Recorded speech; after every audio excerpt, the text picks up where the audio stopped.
Hold tight. Hold on to your hats, boys. Libos. Hello, good evening, and welcome to another episode of the Wednesday Week. Just what the flipping Nora are you all lot doing? I'm still in there. I'm still right behind him. It was just a very well thought out tactical plan by Danny. I want go! I can literally feel the steam coming out your ears. So it's like a fun little post-game snack. For Wednesday Week! Hello and welcome to episode 458 of the Wednesday Week. Thanks for joining us on this Tuesday evening. Yes, I know it's a bit of a change from our usual Monday night slot, but some of us, I've got to say, have had to have a few days in the sun, and it was the game on Monday as well. So we thought we'd let it all stew because it could have been some good stuff to talk about. But we're now here, 8 o'clock Tuesday. Thank you for all joining us. I'm joined with Simon, John, and Stevie. We've got a bumper weekend, and it bank holiday weekend. Easter means 2 games. Guys, how was your weekends? Simon, you go first with you. Just get the pleasantries out of the way. Good weekend, Simon. Started off really poorly, as in I was poorly and I went to Stoke. Got better on Saturday, so I went to see the mighty Hallam get promoted, beat Beverley on penalties.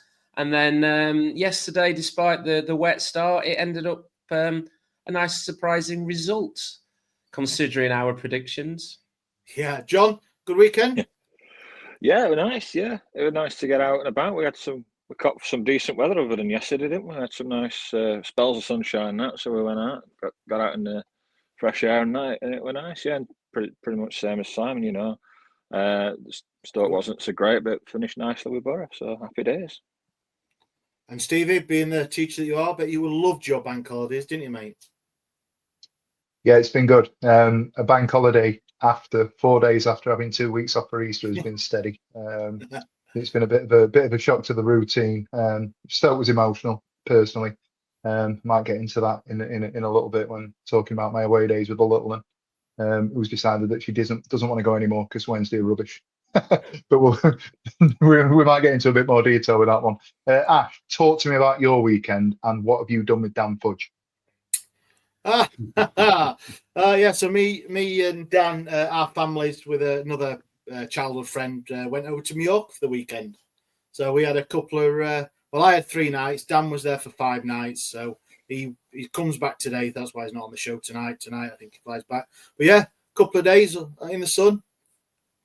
Food, Magic. Bit of beer, bit too much beer, and I have got sunburn, should I say, because I wasn't very clever. So yeah, so it's good few days away with the family in the sun, and I didn't have to go to Stoke, so that was fantastic. So if anyone saw our social media, the Stoke away was a picture what I took from laying by the pool, so it was lovely. So. But enough of my holidays, because I think we'll get straight into it. So yes, Good Friday. Was it going to be a Good Friday? I think we all know the answer to that. But yeah, let's get into it. Stoke. We travelled to Britannia Stadium to see if we could continue our not bad away form against relegation threatened Stoke. So shall we have a look at the lineup? So we've got a bit of a change to the lineup. Was it a bit of a bit of surprise for you guys, I'm assuming. I have watched the highlights, but obviously my initial reaction to the starting lineup came a bit later after I'd had a few beers. So, Stevie, what did you think when 2 o'clock come and this starting lineup popped up? No Bannon, was there? There were no Bannon again. So, but at that phase, at that point of the weekend, it was almost like Rumours abound that he might be injured to the point where we might not see him again this side of the summer. So I didn't know really what to expect. We've said it before. I was just whelmed by it all. I wasn't taken with it one way or another. I wasn't offended by the lineup. I think the team at the moment, because we've been on such a poor run, he had to do something. And I know that he's mixed it up a little bit looking at that lineup. For Maywell coming back in, but Sousa. As at times in glimpses shown a little bit here and there, hasn't he? I'm a fan of Armstrong. I said to my mate yesterday, I know we're talking about Friday, but I said to my mate yesterday, he came on and he's a cut above Armstrong. And I know he's had an up and down sort of earlier part of the season, but I'm slowly becoming a bigger fan of Ingleson as well. I think he runs around, he's tenacious, he covers blades of grass, every blade of grass, should I say, as a cliche sort of goes. I wasn't offended by it. I didn't know what to expect, and as it transpired, it became something of an afternoon, didn't it? It did. Simon, when you look at the back four that Danny Rule went with, a bit concerning for some people, I think. Yeah, I didn't feel concerned. I was sort of in the same boat as Steve, really, looking at the side. I mean, bear in mind Stoke's form of late, to bring those players in. We've had a few games in the row. The previous choices haven't really covered themselves with a great deal of glory, have they? With the Oxford game and the Hull game. So, Danny's gone in there to try and change things up a bit at the back because, let's face it, if we've got an Achilles heel, it's our defence, and it's been like that all season. So he's gone in and swapped it around a little bit, and also in midfield. I think Bannon's carrying an injury. That's why he's in and out of the team. But coming in on the bus prior to the game, no real surprises. The only one I'd throw a question mark is playing Patterson up front, which we'll probably discuss during the game as well. So, no, it wasn't a great deal of surprise, really, because he seems to be changing it up every game anyway, doesn't he? Yeah, he does. I think Ihekwe pulled out into it 10 minutes to go. Yeah. Yes, he did. Well. So obviously, we've borrowed this from someone who made this about an hour before, but obviously it was, there was a bit of a slight change. So it's... John, where do you stand on the Patterson thing starting up front? Are you a fan of Pato?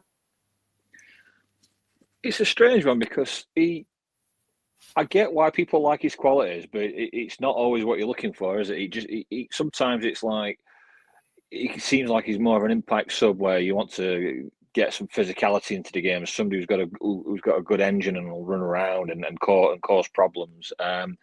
As a target man, up front, I don't think he's as effective as Michael Smith is. But he does run around, he tries hard, and he can get under the skin of the opposition sometimes, which sometimes I think you need that, a little bit of needling game. You do need. So, and as we'll come on and talk about how we played with Borough as well, I'll talk about it in a different light. But I think he does offer something, but personally, if you're just going to play like with a target man per se, I'd rather go with Smith. But I think we're kind of at that stage of the season now, where obviously we know we're not going up, we're not going down. We all know the chant, etc. But I think Danny's now just thinking, if players aren't 100%, I'm going to rotate. I'm going to rest them, as we've seen with Bannon, as Simon alluded to earlier. And I think he's got that. It's not a luxury we want because we still want to be competing, don't we? But sadly, we're not going up now. But so I think he's just mixing it up and throwing enough stuff at a wall to see if it'll stick, really.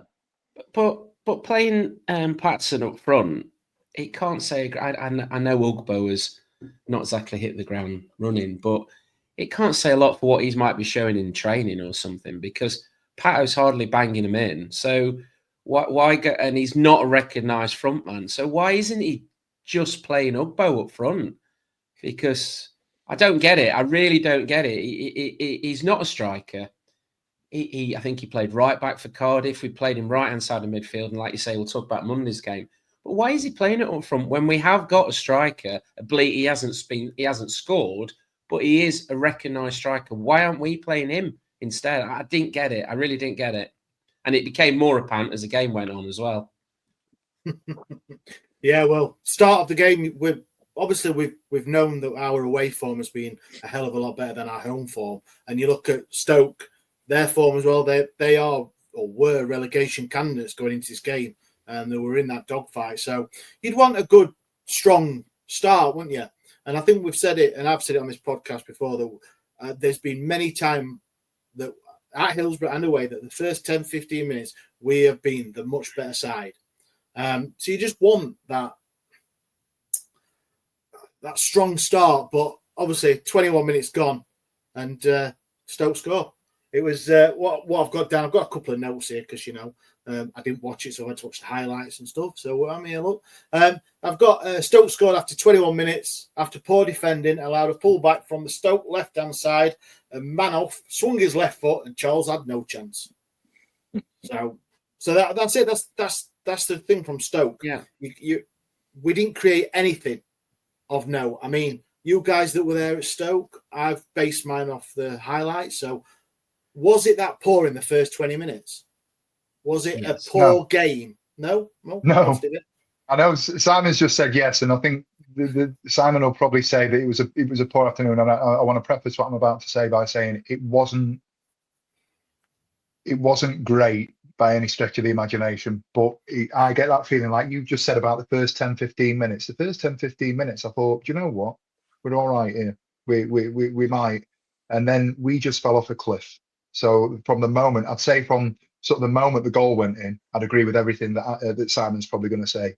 And I came out of it, and I've said sort of latterly over the weekend to people that have listened, I went to Burnley and watched us lose 4-0. I went to Leeds away and we played off the park. I watched us capitulate against Watford and end up conceding 6 goals at home. There's been some hammerings this season. I can remember Millwall last year. That was the worst Sheffield Wednesday 90 minutes. And I've said previously over the last few weeks, we've done 45 minutes where we've been all right, and then 45 minutes where we've fallen off, and it's gone one way or another. We've been better or worse second half. Over 90 minutes or over 70 minutes, I think, on Friday, it was as poor as I've seen us under Danny Rule. I thought we were terrible. Wow. Agree entirely. You know how they say flip-flops are on because they're on the beach? Flip-flops were on, budgie smugglers were on, and they got inflatables under their arms. That's how far they were on the beach. Enough of me and Fudge. What about the Wednesdays, and actually, I think they might have been in the bar as well, like you probably were at the time, because that's the performance they gave. It was abject. It was. I mean, we were getting absolutely rinsed down that right-hand side early doors, weren't we? And although somebody just put in the comments, they had 3 shots, we had 1. We had the Pato had a really good headed chance, didn't he? That he couldn't. He kind of headed it down into the turf, didn't he? When it a bit too much, and it just kind of bounced up and away. And Smith hit the post, but very, very, very few talking points in terms of chances and goal threat and stuff. I've just got in the first half, a cross came in from the right, and Iorfa managed to hit his own bar, came off of his thigh, and it ricocheted up, hit the bar, so it could have gone 2-0 before half time. But it came that one. Sorry, go on, mate. Sorry, mate. I think ever so slight delay there when you paused. They came from the same source. It came from the left back position with Hatsusa. I'd hold him accountable for the first goal. Good work down there, left hand side. I think Valerie had gone missing a little bit. He pushed on, and they just managed to get the ball into that area and pull the ball across.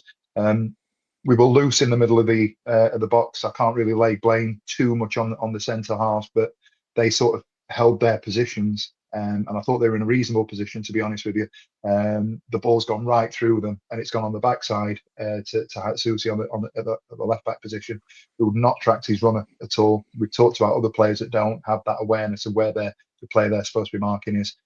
He only looked at the player who scored the goal when the ball had hit the back of the net, and I think there was that, and then there was the second one you just referenced where Iorfa's ended up. The shot was going wide. It hit Iorfa and bounced onto the bar. At that point, you knew Marv would be on at half time. There was no doubt about that. He came on at half time. Sorry, marvelous Marvin. All right, then he came on. Yeah, just on that point, and I but Johnson in the last few weeks has been getting a bit of slack. I can't get my words out. Has been accused of a bit of flack. Thank you, John. That's the word. Slack, I was going to say. A bit of flack online from quite a few players, and he did respond, didn't he, after the Stoke game to a couple of people on social media. Mm-hmm. It's hard. It's not Hawley's fault, of course, but we do highlight when people make mistakes. As well, that's what we're here for. That's what we ain't got no else better to do on a Tuesday, Monday night, have we? This is what we do. We point out, and we will get to some absolutely fantastic football later on. we will. So that's how we are. We're balanced. We give it and we take it, and you've got to be, haven't you? You can't just think. But for a player to come out on social media and it's all is right to clap back at the fans. I just think sometimes when you've not had the best of games that you should just put it on silent for a couple of days, maybe. That's my thinking, isn't it? Should have used his burner phone, Ash. So we didn't really create anything in the first half. Second half, Gassama, a great ball over the top for Gassama to chase. He cut back in on his right-hand side. Right foot shot gets deflected wide. And that was about it until, go on, we'll get to it, shall we? Probably the biggest talking point of the game. It was a long throw from Stoke, headed on, and no danger. Charles caught it, easy, routine stuff for a goalkeeper. And then for whatever reason, if that's the thing, he tries to kick the ball out for a quick one to Pato up front, who would have probably, like you said, not controlled it anyway. But it hits Wilmot on the backside. Now, there's been a lot on.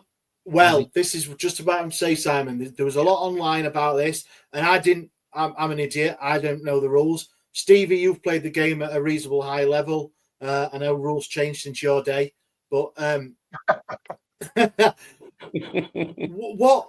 They have offsides and everything now. Subs, shin pads. more than sub. Yeah, you get shin pads. But it was. I don't know the rules. There was a lot online about it. What do you guys reckon? So Wilmot, obviously, is about 10 yards away from Charles. Jumps up to try and stop him, either kicking it. He hits him on the derriere, shall we say? And the stuff of Ugbo dreams.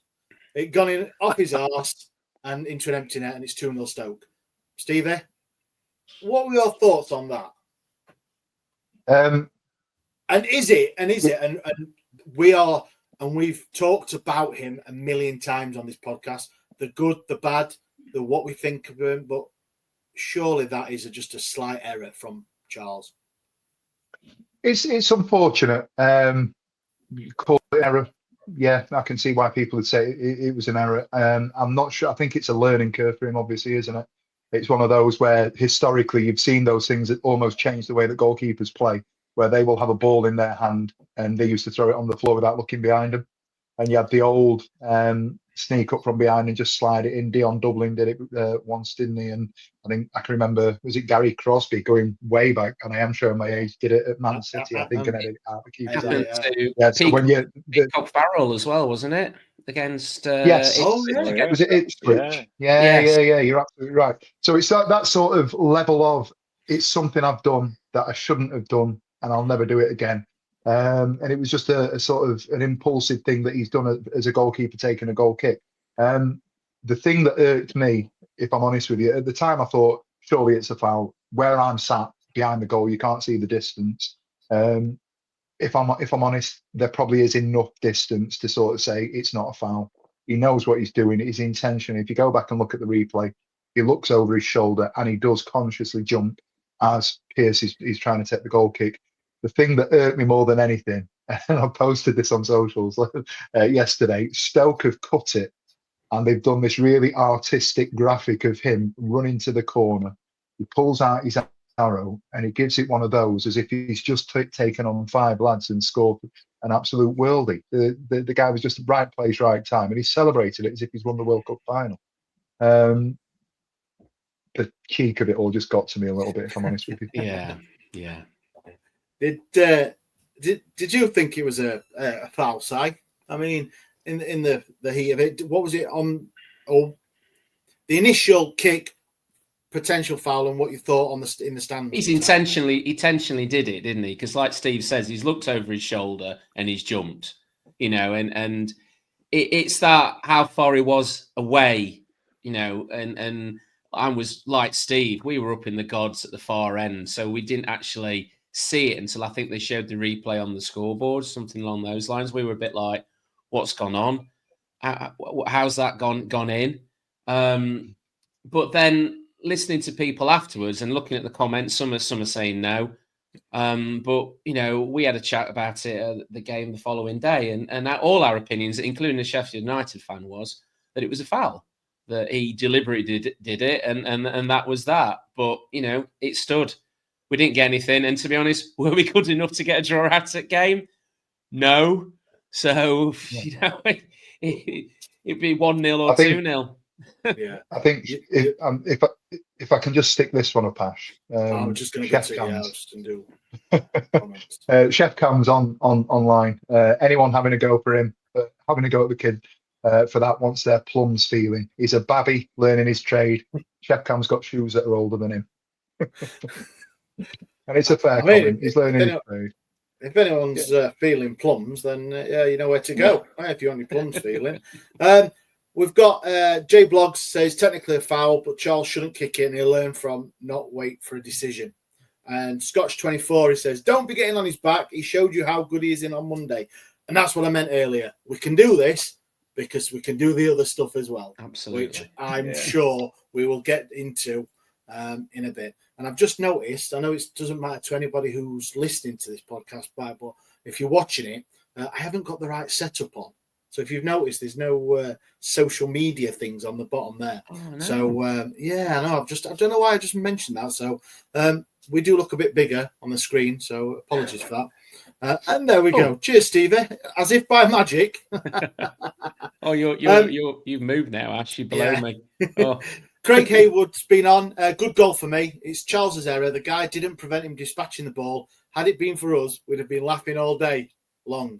E.g. Blackburn last season. And was it Ainsley Pears? Ainsley Pears? Yeah, his name was the guy, yeah. That's a different type of mistake, though. And he did stop him from dispatching it because he jumped up in front of him. He intentionally did it. So the Pears one at Blackburn was a proper goalkeeper error. Proper goalkeeper error. I think you're being a bit harsh there, mate. Hergel McGurgle's come back saying, Chef Cam, he needs to spend some of that Patreon dollars on some new kicks. He's going to spend Shots some more. fired. But yeah, we'll bring this to a close because, I mean, we had one more chance. Smith header hit the post. But after that, it was pretty shocking. We've got a couple of Stoke stats here. So possession and shots. We were there with it. 56% for Sheffield Wednesday, 43 for Stoke. 9 shots against Stoke's 10, so we're still there. But the highlights for me didn't show that. And then 3-1 shots on target in Stoke's favour. With the total touches inside the box, we had 12 touches inside the box. And I know for anyone who's a stats fan, this is the sort of thing that they look at. But it didn't really tale of the tape, didn't really say it. If you looked at the stats, did it? So no. That was Stoke. We will move on from Stoke because no one likes Stoke. No one likes going to Stoke. It was awful performance. It was an awful result. Bearing in mind we have been much better, like I said earlier, against away from Hillsborough. One other thing to take from the game on or after post match against them was Danny Rule's comments. So he did a couple of interviews with the local journalists, Football Heaven, and all the good guys there. And I'll just, because we are the professionals, we've got a little snippet here of a tweet that Football Heaven put out. So some players showed today that they're not able to play at my level. Maybe it's an eye-opener for the new season. So that's Danny Rule speaking after the Stoke game, and there was many more instances of him criticising the players, the squad. What do you make to those comments, John?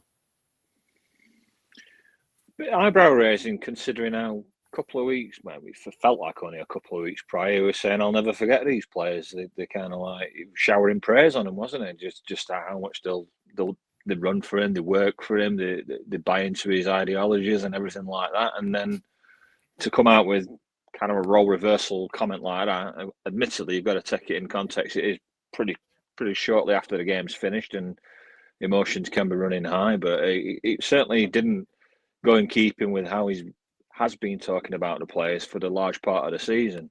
And let's not forget, this is a team that has punched well above its weight all season, even now on 56 points or whatever we're on.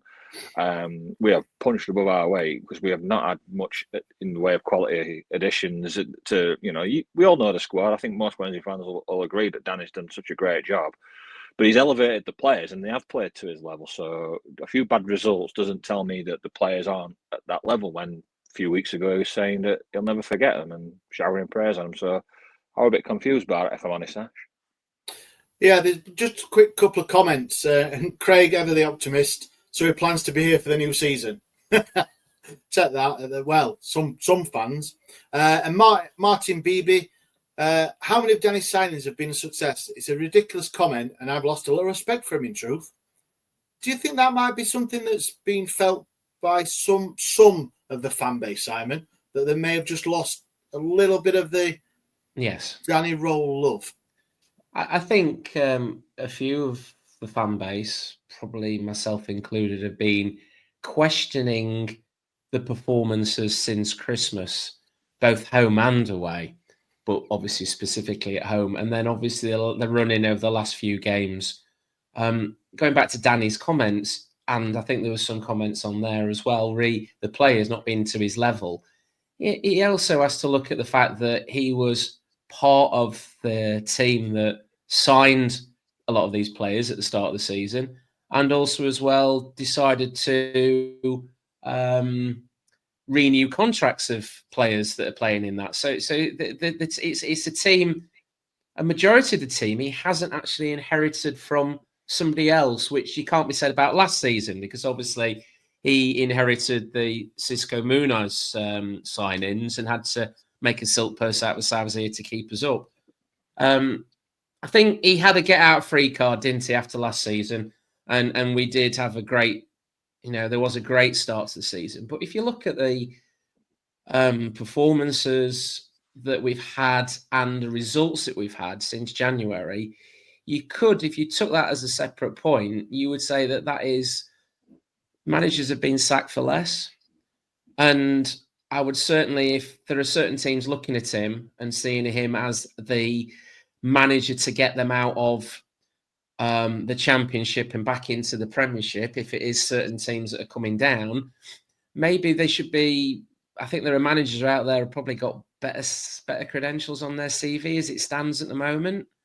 I mean, one I would suggest to you is Eustace, who's gone from Blackburn to Derby and turned a team that are struggling near the bottom of the Championship, and there's literally, all right, they're on the cusp, but he has actually got them out of that area, whereas his counterpart at Blackburn has barely won a game. I think they've drawn one game against us. I'm not sure what the results have been like since. So, cut a long answer short. Yeah, I think fans he has tainted his reputation, and I was surprised and a little bit disappointed with the comments on Friday from him. Yeah, we've had a comment from J Blogs. He loves Danny, but the statement about players not able to play at his level niggled me. Agree with that, Stevie? Agree with? Sorry, say that again, mate. Do you agree? I agree with that. Do you agree with or did his comments irk you a little bit after the game? I'm going to try and offer a response that's going to attempt to be balanced. And what I would say is that I feel that Danny Rule has signed a contract at the back end of last year with a vision that he would be able to do more than he can or has been able to this year, whether that be promises made, assurances given, guarantees or expectation that he had to be able to do more than he's been able to do in terms of convincing the chairman to invest in certain areas. I think that will play a massive part in where we are. And I don't think we will necessarily know how good, I have an opinion, but I don't think we'll necessarily know how good a manager Danny Rule is until he can operate with the resources that he expects to have. I think I take the Eustace argument, and I think Eustace is a very good manager at this level, and I think he's working wonders in the very short space of time that he's had at Derby. But we are looking at two very different profile of manager. I think Eustace will be one of those that's got a little bit more experience already, won't mind getting his hands dirty or roll his sleeves up, and he'll get into the sort of the trenches with what he's got. I think Rule's expecting to be able to turn a club and provide an identity and a philosophy that, unfortunately, with the restraints that we have at Sheffield Wednesday, he's probably reaching a little bit far in terms of his own expectations, and that's why we've got what we've got. In terms of the answer to the question, was I hurt? I don't think Danny Rule in 5 years, I don't think a 40-year-old Danny Rule makes the comments that he made over the weekend. I think it was potentially a little bit of an experience. There was a comment earlier on about him being young and being frustrated. It was heat at the moment stuff, and I fully agree that. But reckon on. And again, this is not me saying this is what happened. You know, there's been conversations about certain elements of the playing and coaching staff not getting paid. There's been conversations about frustrations between him and a lack of communication with the chairman. All of these things have been building up, and we can sit and point fingers at Rule, Chansiri, the both of them, tell them to get in a room, whatever you want. If I'm Danny Rule and I've been dealing with these circumstances from January onwards, whatever that is, or even before, depending on when it first started to come to light that he's working where he's working, I would be frustrated.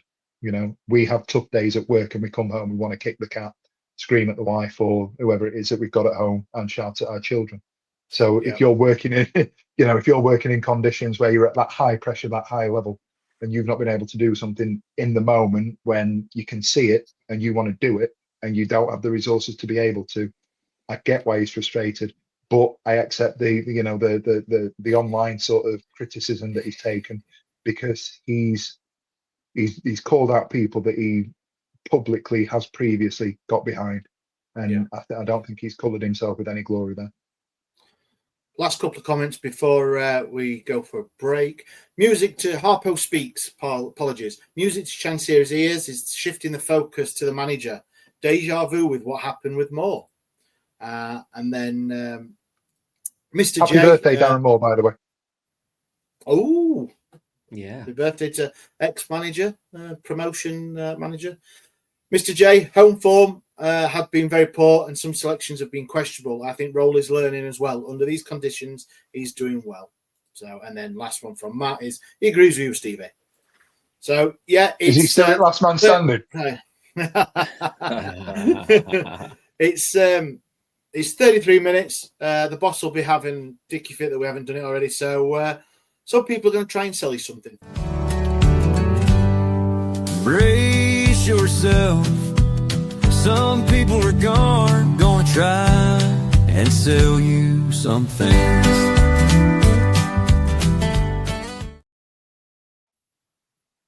Welcome back to the Wednesday week. A great first half of the show. Trying to make what's the silk purse out of a sow's ear into of the Stoke game, but no.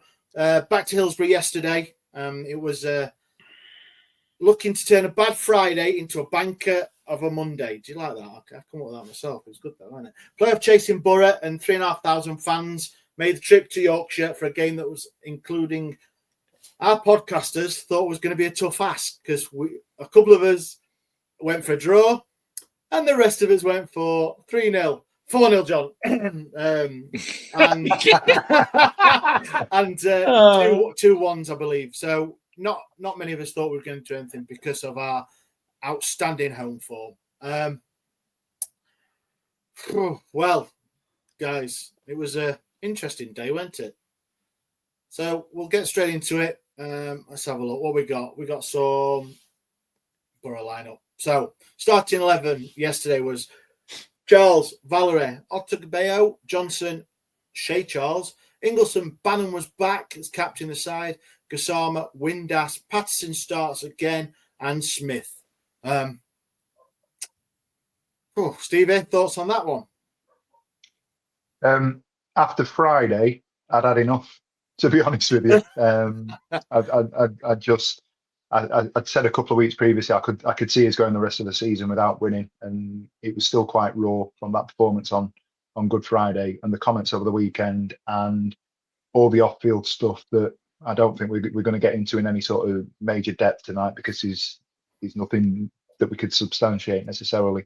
However, that team lineup, what came in, and you looked at it at 2:00 and you couldn't figure out who was playing where, could you? to look at it as you read down, as you look at that graphic now, you've got Valerie, who traditionally be either a right centre half or a right wing back or a right back itself, and then you've got Otagbeo, Johnson, Shea, Charles. Is that a 3 at the back? Is it a 4? Is Charles playing left back with Johnson centre half? You look at all of those things. In terms of the lineup, again, he could have picked anyone after Friday, and I know that we'd come out and said that we were carrying a few injuries and there were people that were going to be missing. So yeah, it was concerning. Let's just say that. Got to my chair, my seat, sat down at 3 o'clock, and literally turned to my sister, my mate. The little one wasn't interested. I mentioned she wasn't bothered about being there. She literally said, "I'm fed up of losing at the moment."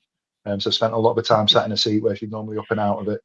So it's been a learning curve for her over the last sort of couple of weeks. But I didn't know what to expect, but I wasn't expecting much. Yeah, with Smith, Patterson, Windass, Gassama, some respect Bannon as well. It's quite an attacking. I thought it was quite an attacking formation, or whatever formation it was with the personnel he's picked. Simon, were you surprised to see Patterson start after Friday's lackluster performance? I'd have been more surprised if Smith hadn't been in. I think it pointed to the fact that he was playing more midfield than up front. That we would have Smith, and I do. If we're going to play Patterson, I do prefer him playing in the position he played yesterday on that right wing and coming in. He does offer more that way, and it proved that yesterday. I think you put a comment up from Craig about walking back to the car. We actually sat in the car. We sat in the car at 2:15. It was raining, and we hadn't seen the team, and we hadn't even bothered looking at the team. Normally, we'll be coming down the parkway. Oh, it's 2:00. What's the team, Ethan? And then we got there. We parked the car, and we're sitting there listening to the rain come down on the roof of the car, thinking, right, okay. And then we went, what's the team? And then we looked at the team, and there was literally, all three of us looked at each other. And I think if I'd have been driving and I'd started the car up and turned it around, there'd have been no argument. That's how we felt. And in the end, we got out of the car and went in because the expectations were just they were so low. And it felt like the whole stadium was feeling like that as well, that everybody was just seeing it out to the end of the season. I've paid for these games. The Yorkshireman in me went, I've paid for these games, so I'm going to see him whether I like it or not. Or sadomasochism in me, I'm not sure. But yeah, we ended up going.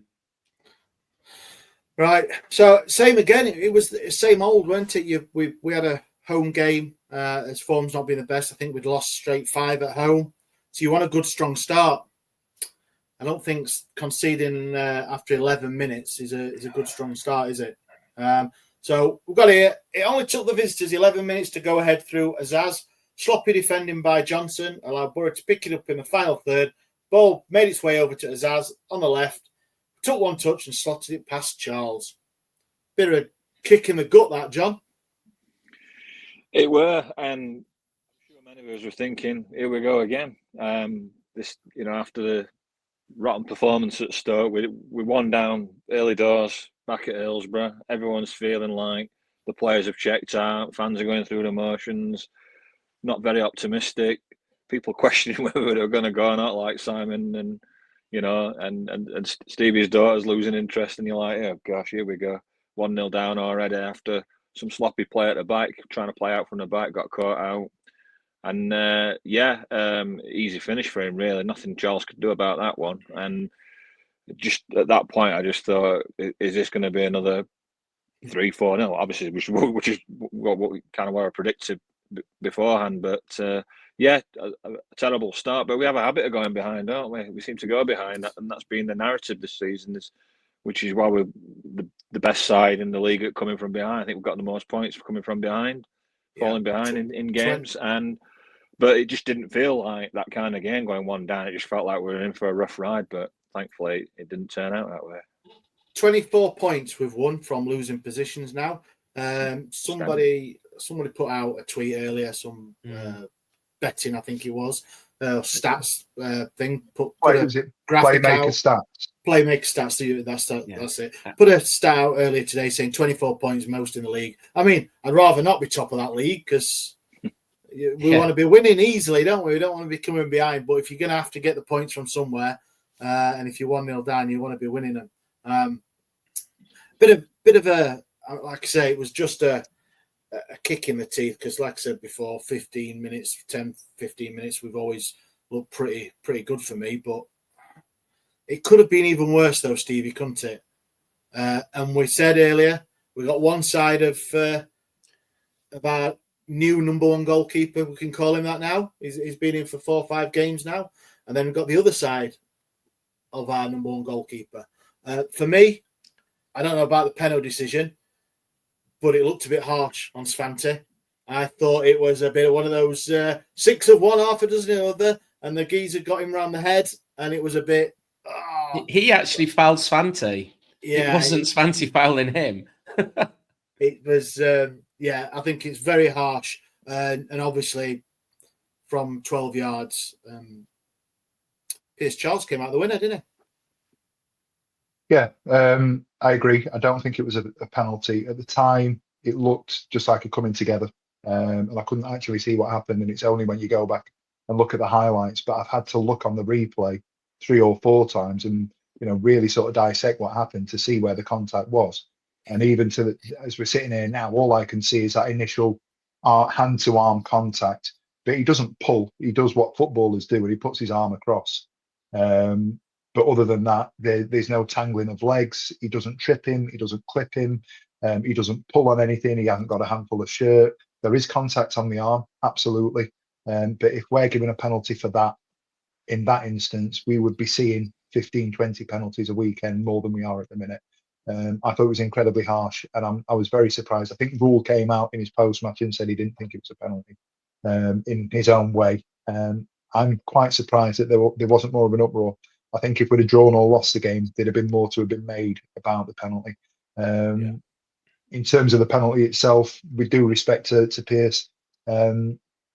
I don't want to say like I'm not supporting him because he had a fantastic game. I thought I voted for him for man of the match ever so slightly in front of his brother. However, it was a penalty that I think was relatively easy for him to save. The better save was the second one. He saved the penalty and he's reacted quicker than anybody else. He's up, he's spread himself, he's made himself big, and he's saved the reaction, the rebound shot. And that was just sort of endemic. And that was the point where you kind of retrospectively look at, that was the moment that won us the game, wasn't it? Yeah, I think you're being a bit harsh on him because he's got to guess the right way, hasn't he? And it's always a good penalty if keeper goes the wrong way, even though it's probably 2 yards off centre. Do you know what I mean? So it's a bit harsh to not criticise. You didn't criticise him because it wasn't in the corner, was it? It wasn't in the corner. Let me rephrase. It was a poorer penalty than it was a reasonable save, if that makes sense. If it goes another metre or so to the left, he's got more of a job to do, hasn't he? And I mean that with the greatest respect because he saved a penalty in a very high pressure situation. So if it sounds like I'm being flippant and dismissive of what he's done, I didn't mean it. I just thought the penalty wasn't the best. Yeah, John, you was there. Obviously, do you think if that penalty had gone in, it would have been different? Would it have been 2-0, and that would have been it? I don't think we'd have come back and into it with a 2-0 loss or going behind 2-0. Apologies. Yeah, I think there's key moments that swing a game, isn't there? And I think if that goes in, it probably turns out to be a very different game. Incidentally, I thought the referee was horrific, to be honest. I thought he was terrible. He was blowing up for absolutely everything.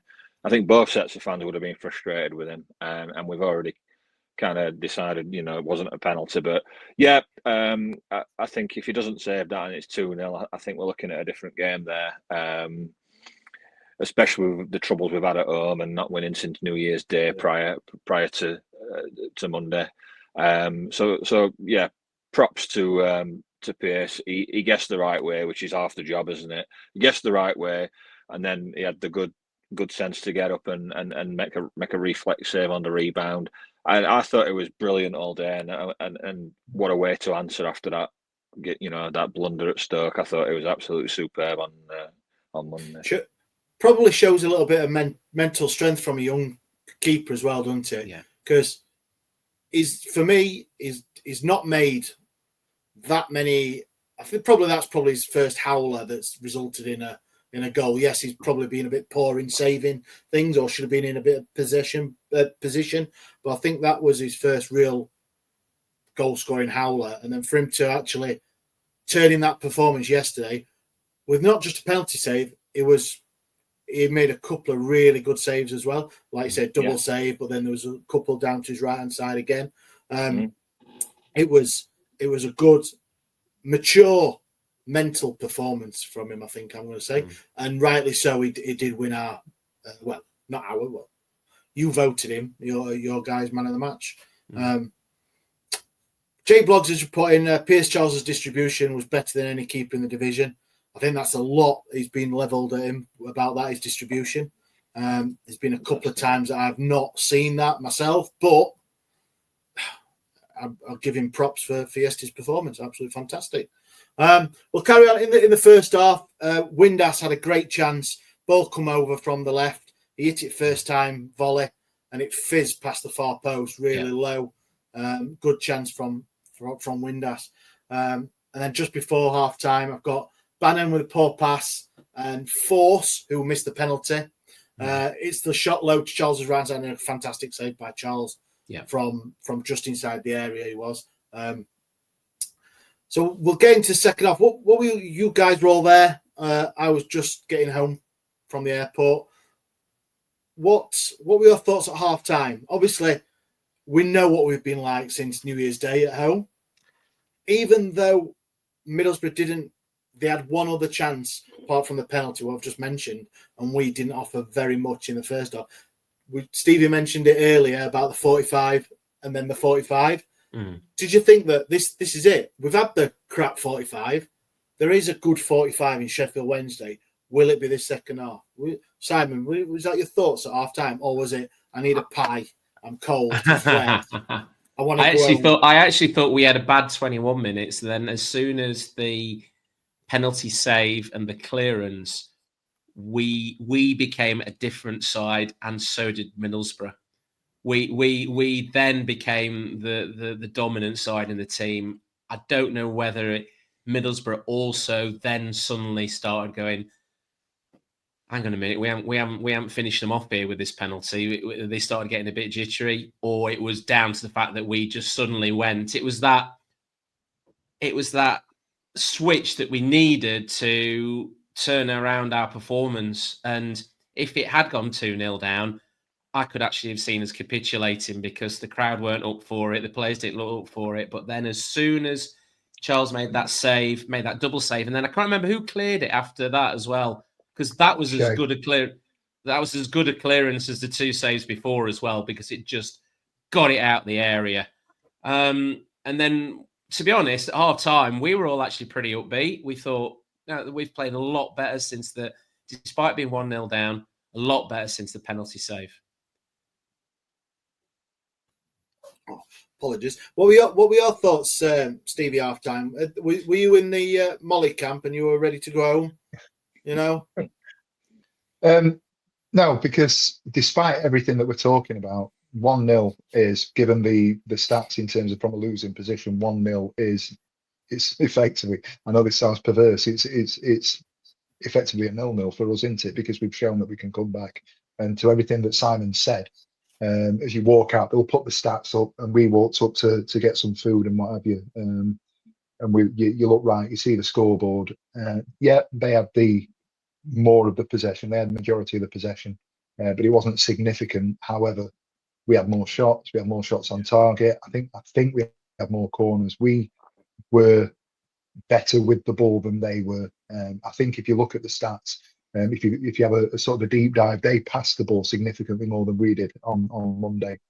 However, I think we had 25 shots over the course of 90 minutes. Their keepers had to work harder. We've had. We're probably going to put the stats up in a moment or two.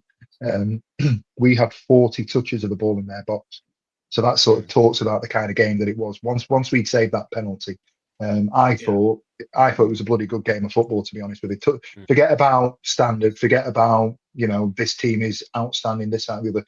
It was a typical. It was a great advertisement for the Championship. It was end to end, blood and thunder. I thought we were value for it. We were the better side at half time for me personally. Yeah, we're going to go out second half. We're going to have a look at where we are. There's an opportunity for us if we start well. We're going to go on, get something out of this game, and it came to fruition. It was mentioned we're getting to the second half because I know the boss in on lights we can go all night really, but he wants us to try and cut it down. But we're getting to the second half, and someone mentioned in the comments earlier about Pato's performance and his crossing ability on yesterday, and you saw it for our equaliser. I mean, the cross came in from Pato on the right hand side. Smith hits the upright, ball bounces out to Masaba. Ingles and then passes it to Ingleson, whose shot is fluffed. I think the easiest, and Windass is there to tap in for what was his 52nd goal for Sheffield Wednesday in 180 games. It's not too bad for a person that's not a striker, is it? Really, in a poor team at times, should we say? At times, tapped it in. He's on the floor. He gets up. And he says something to the fans, doesn't he? He has a bit of a chew back. Did anyone catch that? And what was it all about? Anyone seen it on social media today? I mean, apparently he's swore and said some unsavoury things, but I don't know exactly what. Steve, do you know what he said? And has he a right to say that? I didn't. No, I didn't see it. I can only comment based on the things that I've heard, and I believe he's directed a couple of expletives towards the fans, and I'm assuming that's because of him and some of the comments that were being made. The comments are coming through now. He's sworn at some of the players that have, at some of the fans towards the front of the Kop. I did see him gesticulating and sort of mocking a little bit in on the replay, but I couldn't sort of attest to anything that he'd said.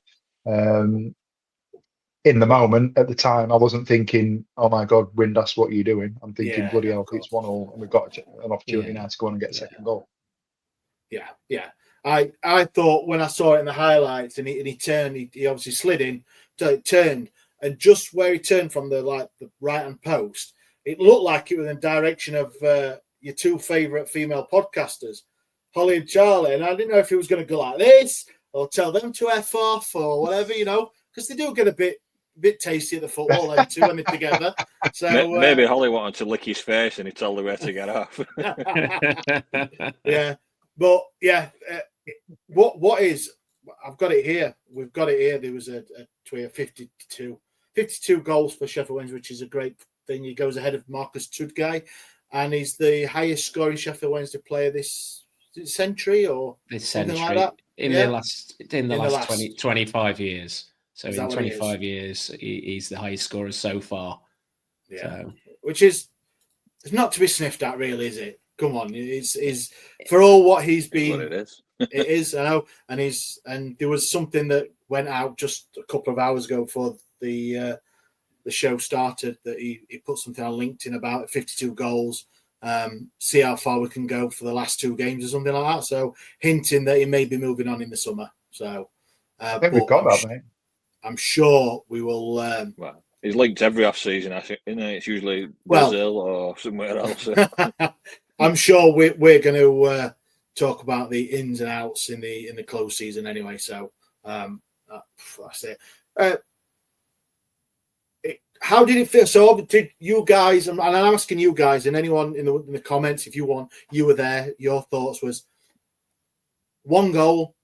Were you confident that the second, or maybe even the third, would come? I know you don't, because you all said we were going to lose, all three of you. So, but I mean, in the moment, John. Yeah, I think the momentum swing was there, somewhat even leading up to half time, as we mentioned before. Then coming out second half and straight at them from the get go.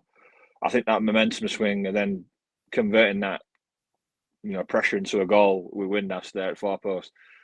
All the momentum with us. The only thing we had to guard against was the complacency that we sometimes having. Well, not sometimes, we've had it a lot with this season where we get caught with a sucker punch or a silly goal, but with some poor defending. But I definitely felt there was a winner in the game for us. The momentum swing was evident, and we were just going at them, weren't we, with hammer and tongs. And Yeah, I definitely felt that the tide had turned there. I was a bit in the back of my mind, just getting worried about getting caught on the counter or something. But yeah, definitely, you could see the momentum swing. Just before I move on to you, Simon, about it, then we've had Ben on saying apparently the tweet from Josh Windas's LinkedIn was a fake account going to his mum. So he's got a letter from his mum. So like all good lads. So it's then, and Craig said his mum has said it's come from a fake account, to be fair. So hands up if it is, then apologies to Josh if you're listening, accusing you of that. So might as well put it out there just in case. I know some players do listen or watch, but you know, I don't think Windass would be one of them. Cam Dawson, a big fudge fan, isn't he, apparently? I think he's more of a chocolate chip cookie fan than fudge, but Stevie, did you think at 1-1 it was going to be 3 points for Wednesday? I thought if there was anybody that was going to win the game at 1-1, I thought it'd be us. If I'm honest with you, I thought we'd had the momentum, and you know we'd had the lion's share of the opportunities and the chances, and their goalkeepers worked a lot harder, ironically, than our man of the match goalkeeper on Monday. So yeah, I was quite confident. I think a lot of people online were saying, and some of the guys in the comments here said Masaba changed the game when he came on. He thought he looked like the player that we're hoping that he looked at. Harpo speaks. Pleased for Masaba, get loads of stick because he's frustrating at times, but look at his numbers. Can't deny his goals and assists. Well, I keep saying it. If you're a stats wanker, you love all that, don't you? So, excuse my language as well. Sorry. Scotch 24, last season Masaba made an appearance. Yeah. And Matt Strickland's gone, Masaba looked lively again when coming on. And speaking of the man Masaba, I've got down here, Masaba plays a ball out to Pato and another crossing from Pato into the middle.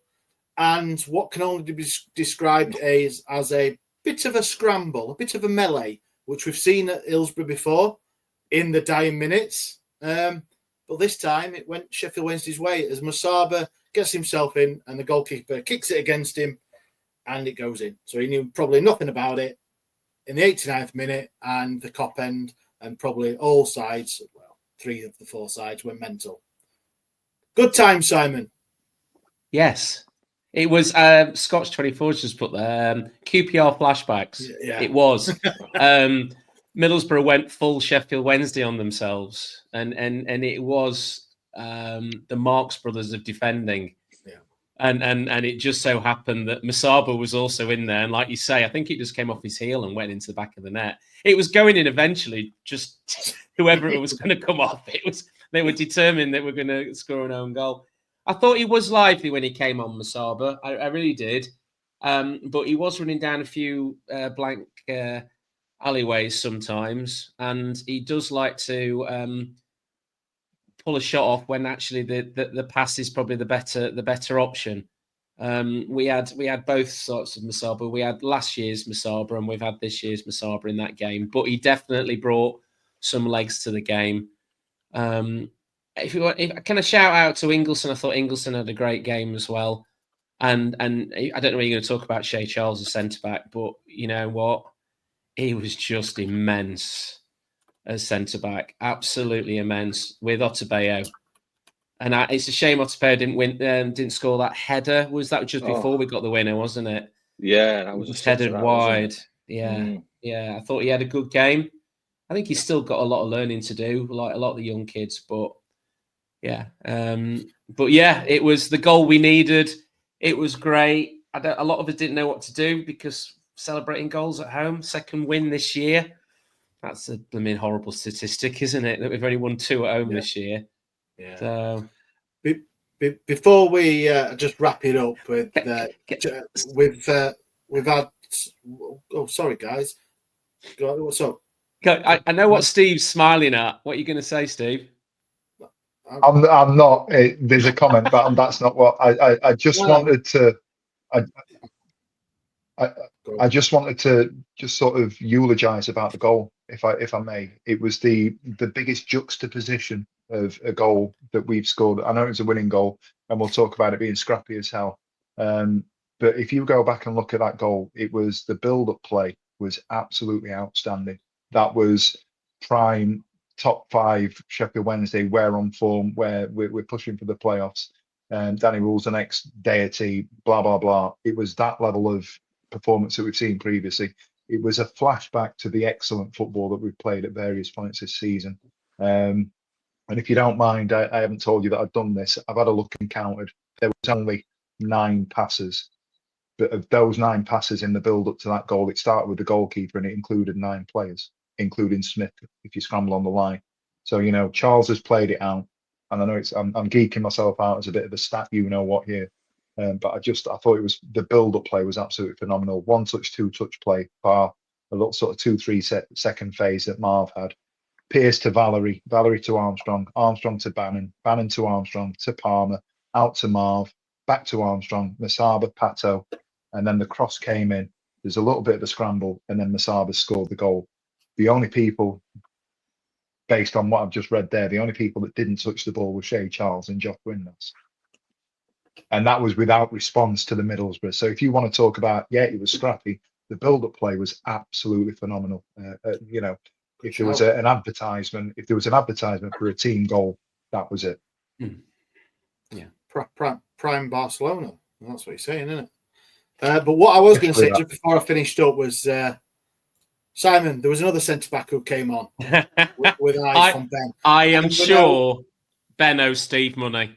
He owes Stevie money. It's got to be. I think we've found the chairman and the deputy chairman of the Parma fan club. The 2 members. Of the 2 members, of Stevie and Ben, because Ben always comments and backs Stevie up on everything Parma related. But just before we close of Middlesbrough, Charles had the final say, didn't he? Great save from close range. And then, what was his name? From Burzog. And then Conway smashed it against the bar. Full-time whistle, 2-1. Wednesday win at home. Ole, 3 points. Love it. And it was a great bank holiday Monday. So just a couple of things. I know we've done 2 matches. We've done a shocking loss away at Stoke and a home win. And we've only just got to an hour and we've done the games. But obviously, yesterday as well, there was a well-publicised protest on 10 minutes. And there was some people that was from the trust, and then some people as well have put out that to wear yellow. I wasn't there, guys. Was it well received? Was there many people in yellow? Probably not with the coats, because there's not many yellow coats unless you work on the railway or on the roadworks. What was it? Was it I haven't seen it, so I can't say. 10 minutes. Did people turn around again? It didn't feel as prominent as the previous one, if I'm honest with you. You know, there was a lot of noise in and around the ground when it got to it was Oxford, wasn't it, that we did it? It didn't feel like that. And certainly sitting in the stand, there were pockets. Admittedly, there were pockets, but it wasn't en masse. I don't think it helped that Middlesbrough scored just as people were starting to stand up and turn around. So it became a bit of an issue. So that was a thing. I didn't feel like there was a huge protest there, and I certainly didn't see swathes and swathes of yellow. Again, pockets here and there. Typically, I'd go into the fan zone. I didn't go in yesterday. I'd ended up going for lunch somewhere else and dropped into the ground, so I pretty much parked up and went straight in. I don't know what it was like outside and around the ground, but it wasn't. People will say it may say it was successful. It didn't hit like the previous one to me, if I'm honest with you. Yeah, and with the wearing yellow, like I said, it's hard. Pissing it down with rain into, you're going to be having your coats on. You may have got your away shirt or your, I don't know, Happy Eater t-shirt on from years ago under there. But there we are. A couple other bits of Sheffield Wednesday worthy news. You may have seen an article from the well-renowned journalist Alan Nixon. Alan Nixon. So we're looking for a new owner, aren't we? So why not this guy? Look at this guy, Anas Sefbroui. Safrui, someone like that. Moroccan billionaire, property developer, cement magnate, has been linked to buying Sheffield Wednesday, who then put out a statement saying, I don't know who you are, never heard of you, I don't know where you've got this information from. But I'm sure journalistic integrity and Mr. Nixon has got it from somewhere. You can't just print bollocks, can you? So he must have got it from somewhere, but they've been rebuffed. So I think the only positive that's coming out about this, Ash, is that people are actually rumours are starting to go around that people are looking at buying us, whether it's from the stuff that's flying around on the socials, etc. But anything that sort of then somebody does pick up on it who does want to buy a football club, it's got to be positive, isn't it? Because while it's been mentioned, somebody might actually be out there looking for a football club, not somebody's making up. He's supposed to be, he's gone down the route of who's the richest man in Africa. Oh yeah, he's worth 1.5 billion. He'll buy Wednesday, won't he?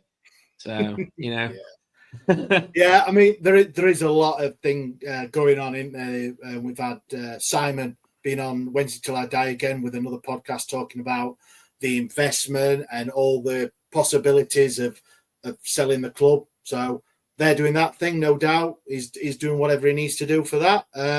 But then stories will always come out, won't they? Now, there will always be somebody trying to get an angle somewhere, and if it's somebody leaking something to get a bid in or whatever, but then we've still got the minutes from the engagement panel to come out. So they does he want to sell? Does he not still want to sell? I've not got a clue.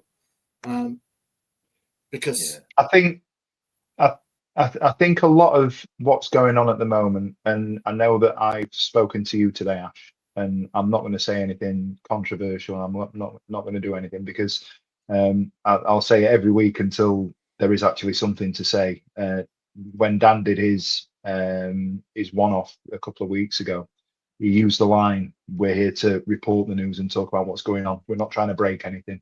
We're not going to sit here tonight and go, I know this and I know that, and I've got a mate who's ITK and this, that, and the other." Because at the end of the day, I think a lot of the issues at the moment that are going on social media are because people are saying things that they shouldn't be saying, and they're reporting news that isn't yet news. And it's akin to me announcing that I'm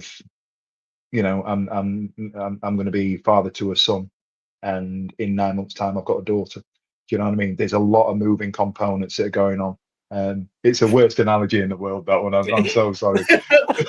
Congratulations. Yeah. In 9 months' time.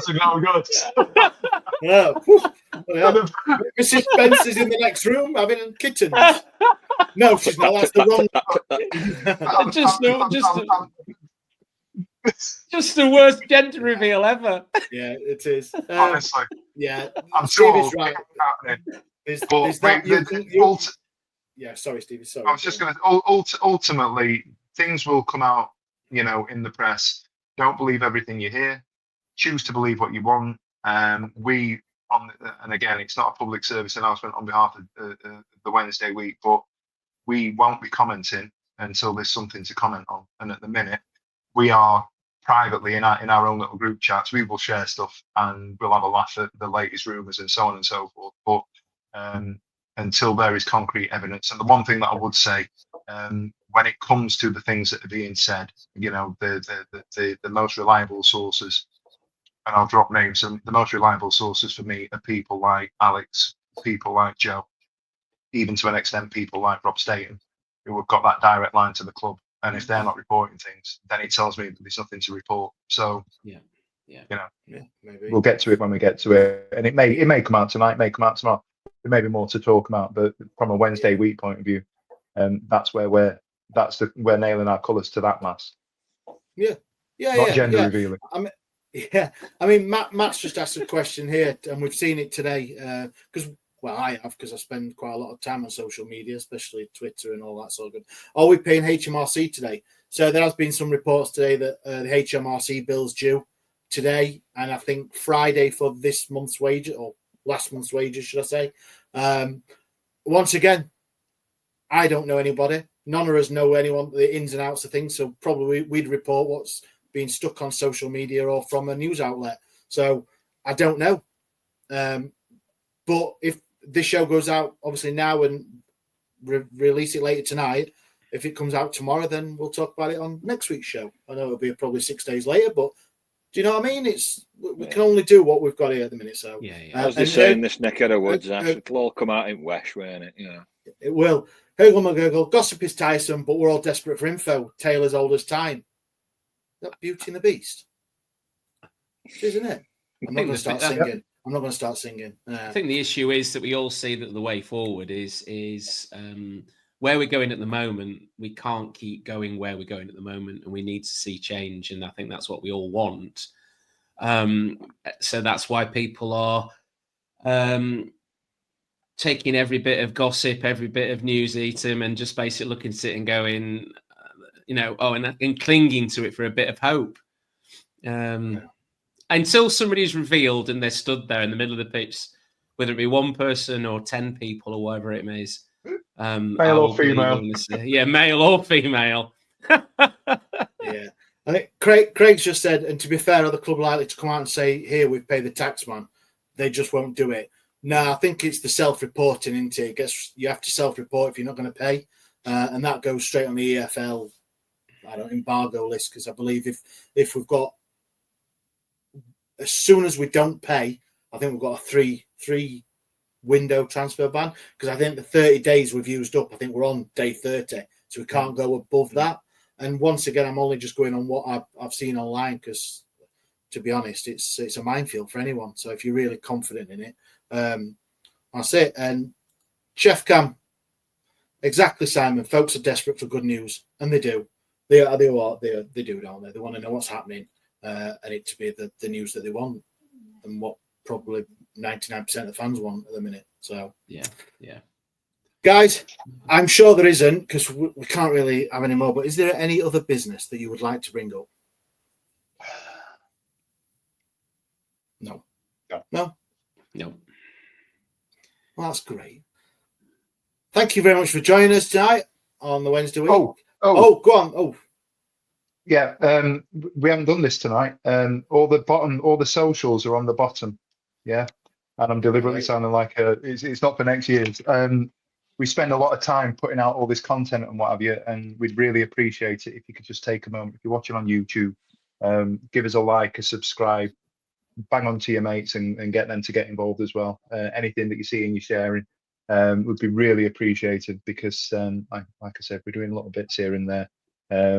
We've just come off the back of the Easter egg drop and the collection, where we've collected a hell of a load, and it'd be fantastic if we could get a little bit more support and just get our profile raised, so we can continue to do all that good stuff that we're doing throughout the year. So please like, subscribe, share content, comment, get involved. It means the world to us. And thank you for the 2 people who listened to you, because they just got 2 likes then. Oh, we've got 4 now. Oh, thank you. Well done, Stevie. Cheers.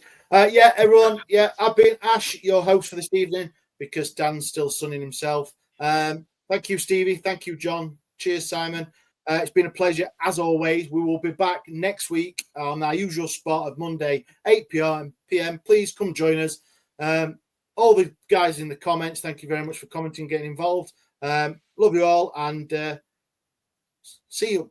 Portsmouth next, isn't it? Home game, Portsmouth. Yeah. See you all later. Every week, live from 8 p.m. It's the Wednesday week, bringing you football analysis. He came in. I think he scored a goal. Bringing you banter. Yeah. Bringing you responsible life hacks. Met you wonderful souls at 10 a.m. for some shots. The Wednesday week. 1, 2, 3, 4 live. Available on all social medias. Obviously, this goes out on YouTube and as well as all the other social media out there, podcasts, etc. The Wednesday Week 24-25 season. Join us. Put on your podcast.